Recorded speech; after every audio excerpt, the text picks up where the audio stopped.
welcome to another interview here from Berlin at Evertiq Expo 2025. This time I'm joined by Dieter Weiss from Informa. Thank you for joining us. Thank you. You and I have had a long conversation about the EMS industry in general, but looking back at 2024, it was a difficult year for a lot of different companies. What would you say, from your point of view, was the main driver to the decline that we saw? Well, as you know, we do an annual survey and we have a lot of actual data. So we don't assume, we don't make Pareto analysis. We have actual data already 1 month after the end of the calendar year from 42% of the companies. And looking back at the last 4 years, from 21 to 23, in all countries in Europe, we have seen 2-digit growth rates of revenues. Some of it, about 1/3, was price driven, price increases, but 2/3 were quantity driven. We can do a lot of detailed analysis, especially in Germany, where we have 138 people responding to the annual survey, and we can separate that into different revenue groups. And the biggest revenue group is more than 100 million in revenues, and we have 13 companies in that. And in 24, their business declined by 21.6%. But if you now go back to 21 to 23, their business increased by 44%. Now, tell me, which market segment had a 44% increase in the business from the end customer's point of view?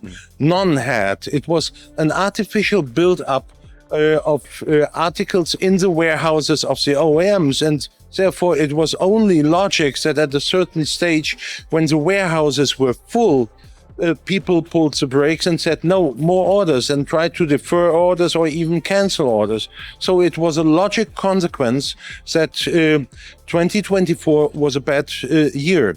Now, you'll always have companies who say, no, I didn't have a bad year. Yes, we have about 24% companies who were able to increase their revenues. But they had the problems before. Even the biggest one, if you look at Foxconn, Foxconn in 2024 was able to increase their revenues by 10.1%. But they had the decline in 2023 with minus 10%. So it has been shifting a bit. And the small companies in Germany, for example, they didn't have that dramatic decline in revenues. They had about 10-12%, but they didn't have this dramatic build-up of revenues in 21 to 23. So it's all very logic, and you can prove it by the numbers. So maybe we shouldn't view it as a decline, but a correction of the market. Yes. Yeah, it is a correction, definitely. Yeah. You've also mentioned that in 2024, about 7%, mostly smaller EMS companies, exited the market. What was the main reason behind this, and why did some of the smaller ones survive while others didn't? Any specific reason that you see to this? Well, in Europe, we had actually 28 companies leaving the market. In DACH, it was 12. In Germany, it was 10. And if you look at them, it was nearly all companies with less than 5 million in revenues. Some were leaving the market due to insolvencies, filing for Chapter 11. Others just made the decisions themselves. And we have, I think, 2 companies which probably went to their main customer and said, we have no chance to survive, can you buy us? So 2 of those companies were bought by an OEM, by their customer, and by doing so, they became an OEM. But anyhow, they left, and the reason is very simple. So small companies normally have few customers. Some of them might just have maybe 2, 3 or 4 customers, and if one customer all of a sudden fails, you easily can have 25 to 35% lower revenues, and only if you have a very strong financial background, you can survive that. If you don't have it, you risk your company. And if we look forward now, which market segment or sector do you see recovering or actually showing growth going forward in the near future? Yeah, well, number one, we have seen nearly all market segments declining with one exception. Yeah, the exception, and that is logic, was aerospace and defense. Yeah, that has had, for example, in Germany, I just have the number in my head, 29% plus.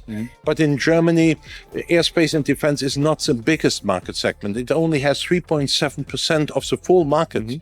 Whereas in other countries, like, for example, in the UK, in France, in Italy, but as well to a certain extent in Norway and Sweden. Yes. Yeah. There is a higher share of airspace and defense, and they are all doing good. And we know this message from the European Union that over the next 10 years, they want to invest 800 billion in defense systems, and a good share of that will be electronic systems. So it is only logic that people try to get into those market segments. The message, so, is it won't work by just adding some salespeople. Because if you want to get into a new business, it normally takes you 1.5, 2.5 years. Yeah, so it is more an activity where you need to look at acquisitions. In order to already established in that. Exactly. Yes. Yeah. The status of the EMS industry for 2024 was iffy. 2025, it looks the way it looks, let's say it that way. But with your data, what would you say is the biggest misconception about the current market state that needs to be corrected immediately? Well, it is this point that people start looking again at inventory levels, and the logic behind that is that with the new tariffs that are being applied by the Trump administration, specifically the electronics industry in the United States, they look at the days when the tariffs are low, because the regulations change every day.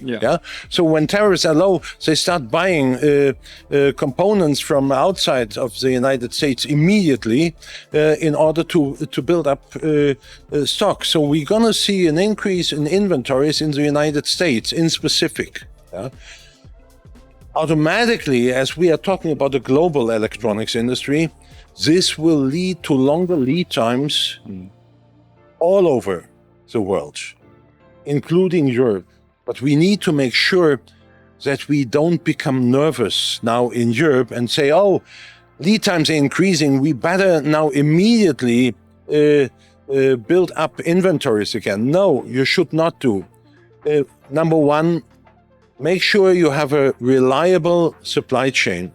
Talk with your suppliers, with your distributors.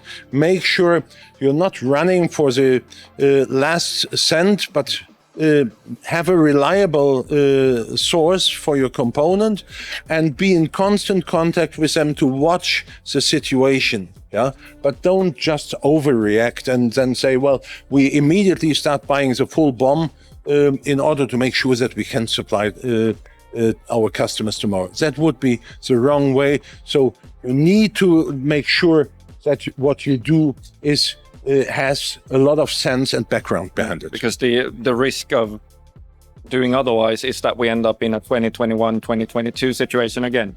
Exactly. If we do that, it's going to be a second bullwhip effect. And we all know the bullwhip has at the end a negative part, and then we would end up having another 2024.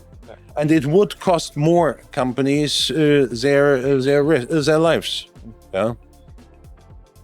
We will have to keep an eye on the market. I thank you for the interview and wish you a successful 2025. Thank you.